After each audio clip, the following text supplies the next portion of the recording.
First of all, I'd like to welcome everyone to the Mindful Peace Academy.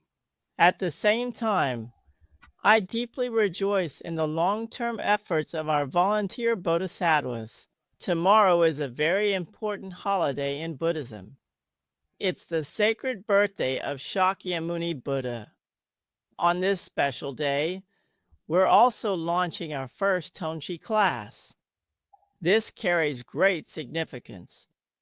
The opening of our English class also marks an important step in our journey of spreading the Dharma internationally. At Mindful Peace International and Mindful Peace Academy, we hope to carry forward Eastern wisdom and guide more people toward awakening. This is our shared mission and responsibility.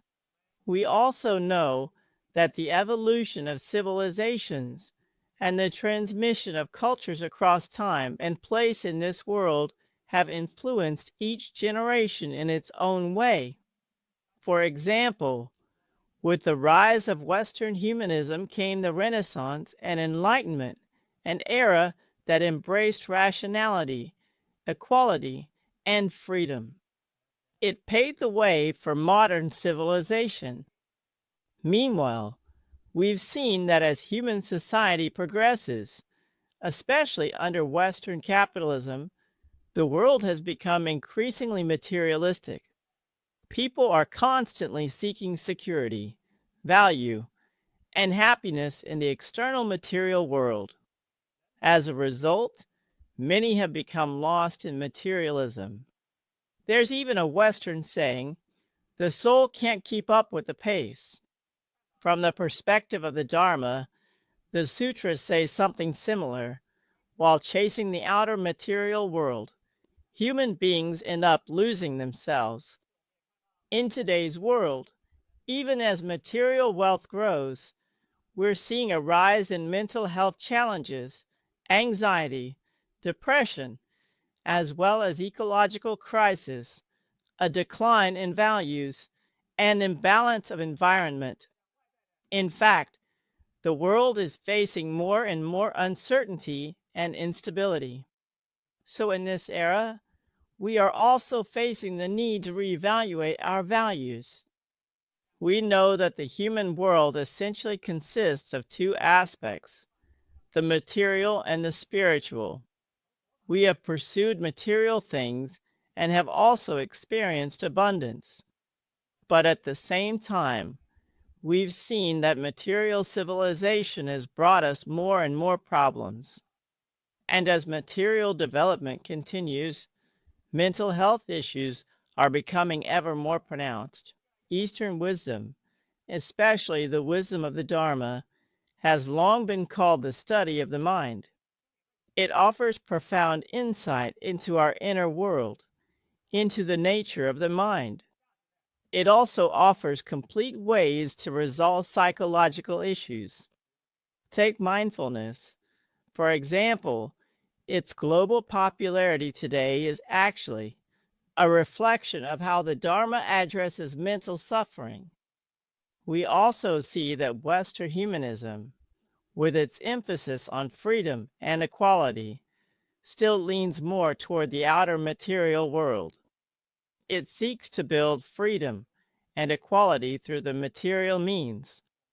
Of course, that is also an incredible achievement to establish a free and equal society, a society governed by law through the ideals of humanism.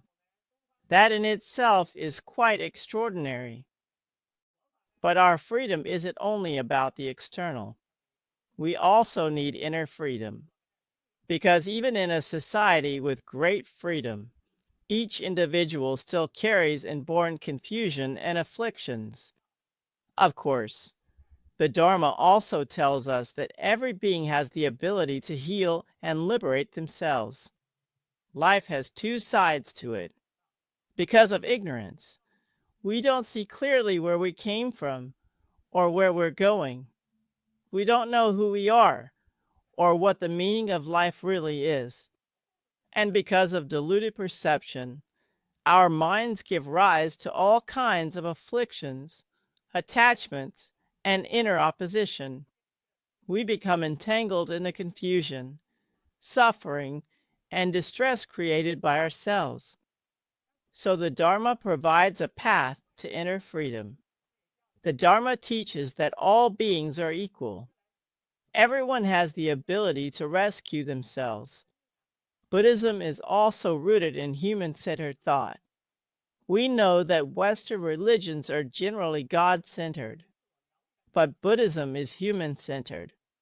It teaches that everyone can become a Buddha. Everyone is capable of self-liberation. So I believe that in today's world, the Dharma holds a unique value.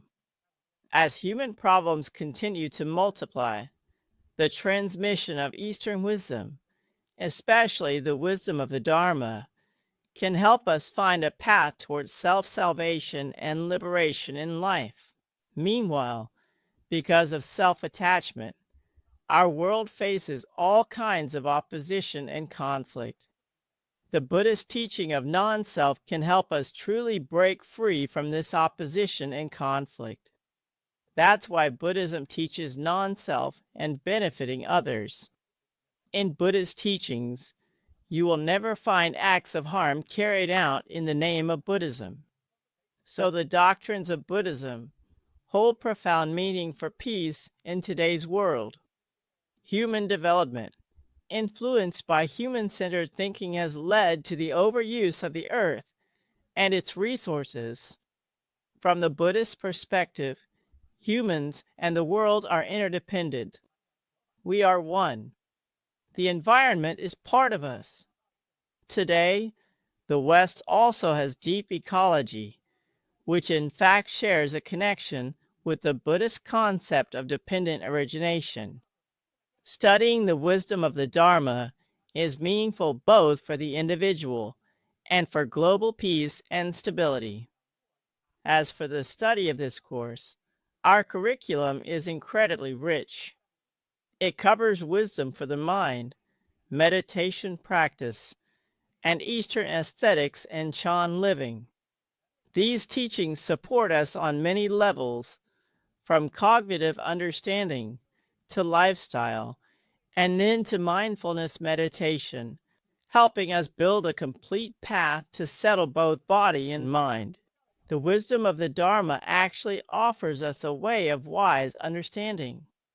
Facing today's world, which is full of uncertainty, we could say, in a sense, AI has leveled the differences in human knowledge. But the level of one's insight still matters deeply.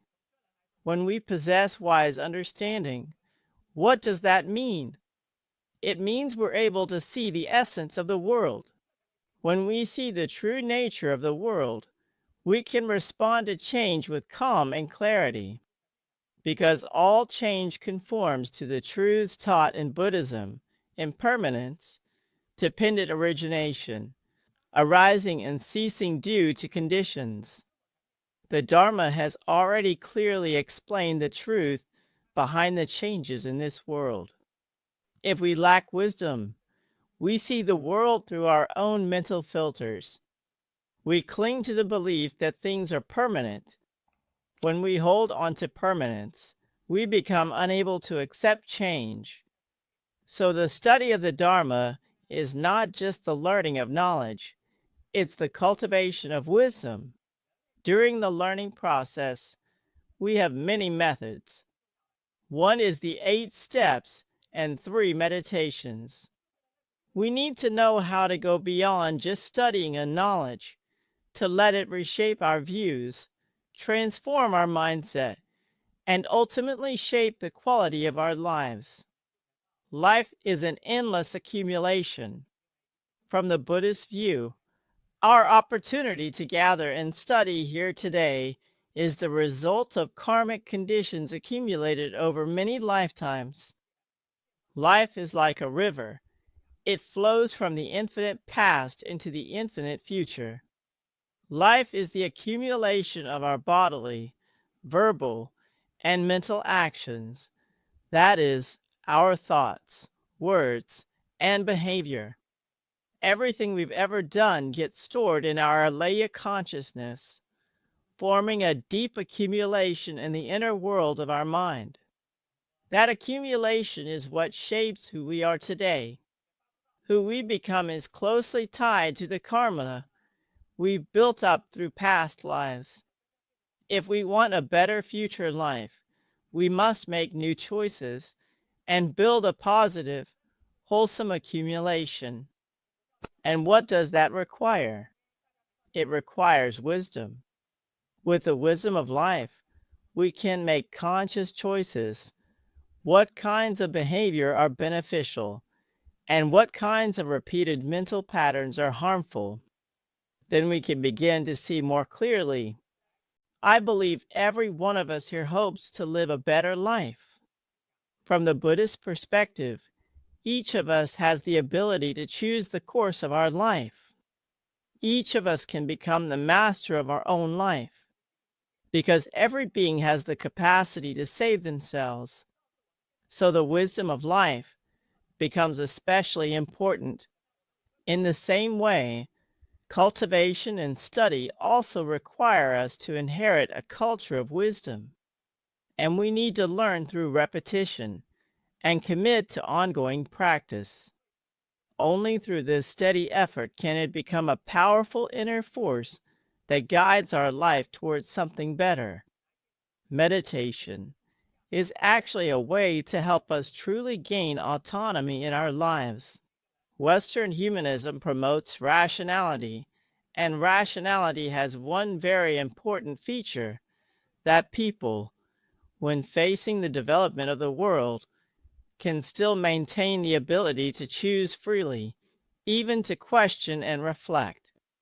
But we also know that Western rationality is now often used by commercial culture, creating a kind of iron cage of rationality that traps people inside. In facing their own habits, external influences, temptations, and all kinds of negative emotions, people often feel powerless. How do we avoid falling into the trap of unhealthy life patterns? How do we maintain the power of choice? Buddhism tells us that while we all carry unwholesome habits, we also have the inner capacity to heal and rescue ourselves. That is to awaken our inner awareness through the practice of mindfulness. This awareness is a form of autonomy. Through meditation, each of us can become the master of our own life. We gain the ability to choose the direction of our life. And I believe this is something truly beautiful, something we all long for.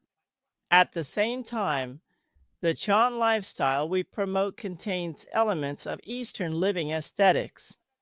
It teaches us how to build a healthy and beautiful life, how to live in the present.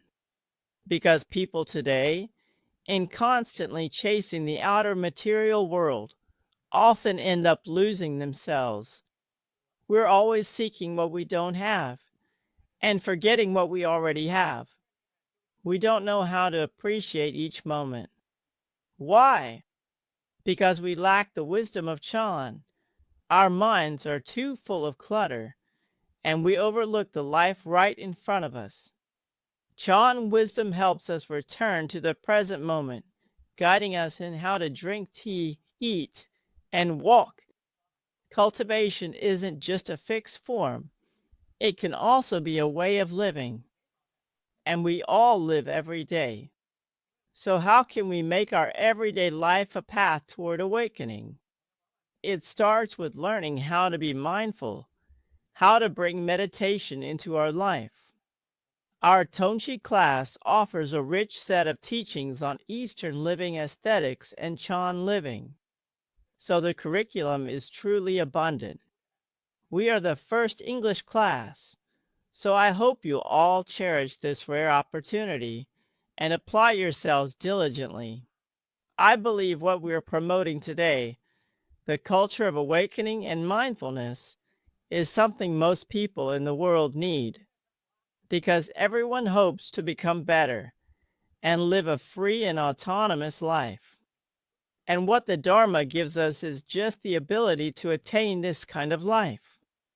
Through our studies, we can become a light ourselves and also help light the lamps in others' hearts. In this way, the world can be filled with more light and hope, with more kindness, compassion, and great love. I believe this is the heartfelt wish of all of us, that through learning, we ignite our own inner light and also help awaken the light in others.